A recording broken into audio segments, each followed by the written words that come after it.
Hey guys, so good morning. It is Monday morning, April 28th, and it is 8:59, or just say 9 p.m., 9 a.m. on the West Coast. So I wanted to talk to you guys quickly about a video I saw, and you can actually see it further down here on my timeline. And it was talking about birthright citizenship. And up until now, I've really been watching it and very concerned about what's going to happen with that. And I've had people go, a couple friends of mine, why are you worried about that? It's nothing that's going to affect you and your family. And I think it was Emmett Till's mother that says, what affects one of us best be the business of all of us. And so now this is something where it's come back to, our doorstep. So let's just look at it from the standpoint of birthright citizenship and what exactly does that mean. So and help me out here because I am not a legal expert. I'm going by what I've read and how it's supposed to be interpreted, how it's supposed to be in the Constitution. But when it comes to Trump, everything is out the window. As we know, he has ignored Supreme Court rulings before, recently, with the deportation of that gentleman who was not a gang member, who had a legal standing in this country. And he said, I don't care. And he just threw him out. So, as I'm doing the research, they said with his precedents, he couldn't do that because he'd go against the Supreme Court. Well, he's already went against the Supreme Court. So, what are you saying?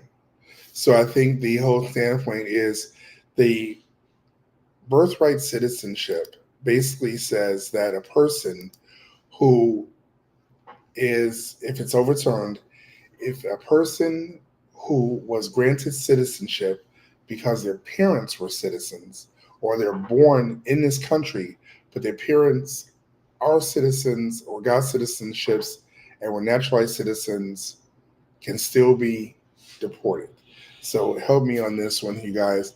But it seems like it's something where, if you look at the interpretation from what I've been able to research, they're saying that technically he could go back and overturn the 14th or modify the 14th Amendment, which of course was codified with the Dred Scott um, decision. Okay.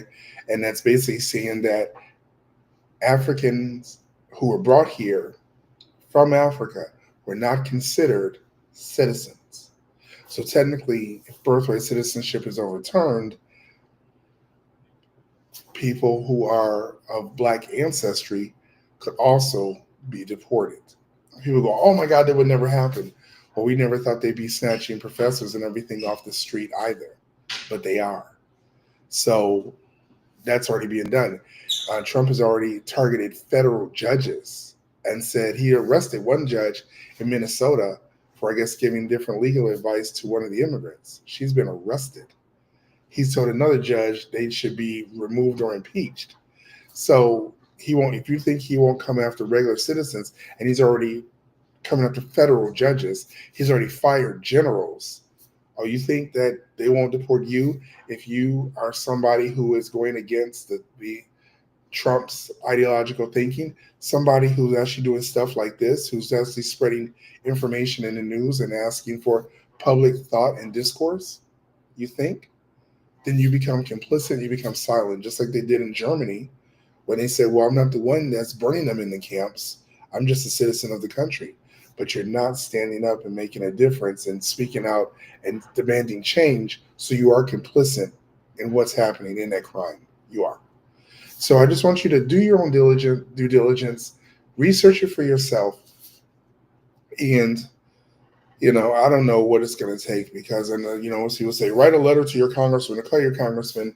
They're not answering the phones. They're not returning the calls. They're not returning the emails. So that's obviously not working. So I don't know what the answer is. I know when it comes to voting, maybe that's what we can do. When their term is up, vote them out. Um, but we need to definitely figure out what's going to happen here because it was a problem already when they started talking about overturning it. When they said it was just going to affect immigrants, because technically African Americans, European Americans, everybody, we're all immigrants to the state. And actually, we were here initially because when you look at Native Americans, and you look at the pictures, you can see they had a darker tone. They had melanin in their skin. So we kind of been here from the start, but that's a whole nother video, whole nother news segment. Okay. But let's just do our due diligence. Let's be educated about what this means and what this means for our families. Not just our families, but everybody's families. Just want to bring that to you guys. I'll be back later on with some more information that you either need to know or you need to grow. All right. I'm David Watts, and